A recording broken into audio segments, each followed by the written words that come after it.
All right, Rabbi Elazar and Rabbi Yeshua, two of the greatest rabbis 2,000 years back around, were once arguing over a oven, going at it over an oven, if it's ritually impure or not. An oven that was dismantled, you got sand in between it. We care about this case deeply because it matters to us in Judaism that even the most mundane actions that we do in life should be godly and according to God's will. Rabbi Elazar was saying that this oven is pure, and the majority opinion was completely against him. The rest of the study hall, the majority vote was that this oven is impure, ritually, spiritually speaking. Now, this is a hill that Rabbi Elazar was prepared to die on, and so he did. He says that he brought every proof in the world to his opinion, and the majority opinion was not swayed. Nobody cared. They said, I'm sorry, in this matter, you are incorrect. We are not changing our opinion. And of course, the ruling in Judaism is that you follow the majority. So Rabbi Elazar decided that if you're not going to listen to my proofs logically, then not today, Dr. Lotov. He said, if the halacha is like me, if the ruling is like me, if God's will is according to my opinion, then let this carob tree outside the study hall prove it. And the carob tree started moving around, hundreds of cubits, it says. And the response was, we don't care. The rabbi said, we don't care. You don't prove anything from a carob tree. The carob tree could dance all at once. It could dance a Hava Nagila, but the ruling is still not going to be according to you. He said, all right, fine, let the actual walls itself of the study hall we're in prove it. And the walls started caving in. Rabbi Yeshua said, you best back up, walls. You best back up. And the walls deferred to him. So we now have walls which are slanted.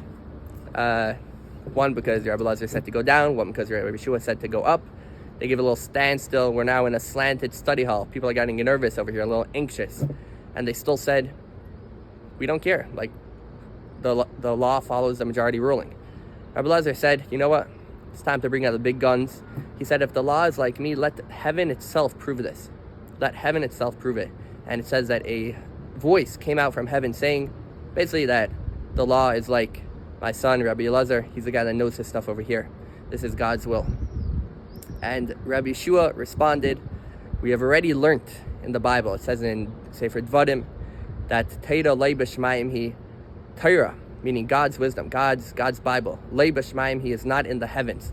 God has specifically given over His Torah to us, human beings here on earth, for us to rule according to the majority opinion as it is specified and explained in God's Torah itself, in the Bible itself. And nonetheless, meaning notwithstanding the fact that a voice came from heaven itself saying that the ruling is like Rabbi Elazar, the ruling was established according to the rest of the rabbis in the hall and according to the majority opinion. Years after this story, it says Rabbi Nassan met Elijah the prophet, Eliyahu HaNavi, famous Eliyahu HaNavi, and he asked him what was God's reaction, God himself's reaction to this whole extravaganza. And he responded that God's reaction was to smile and to say, Nitzchuni bani nitzchuni. My children, you have won over me, you have conquered me, with a laugh, with a smile. Now, of course, people have been finding this story rambunctious since 123 BCE. But the explanation over here is actually something very beautiful, which is that that this world is where it's at. This world is the main world above any other spiritual worlds, because at the end of the day, all these spiritual worlds are a revelation of God. They exist above us because they're a revelation of God. But only in this world is where you have the essence of God.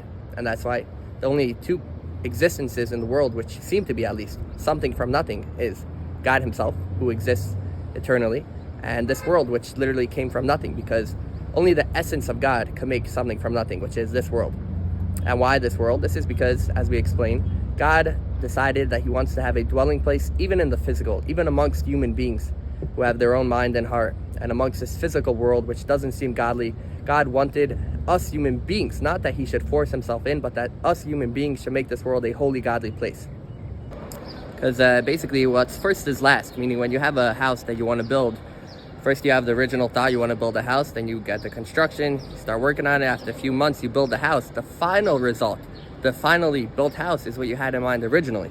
So our world, which is the furthest from God, the most physical, away from God, who is spiritual, is the first in the mind that God had in mind to make this world a dwelling place for the essence of God. And that is through us bringing God in. But this is the point, that if God would force his way in, then it wouldn't be a dwelling place in this world, meaning in the natural world, in the real world. It would be God forcing his way in. But when we bring God in, and that's God's ultimate desire, that we bring him in, that's a situation where it's revealed that the world and God are inherently one. And that's what Mashiach is. We want Mashiach now.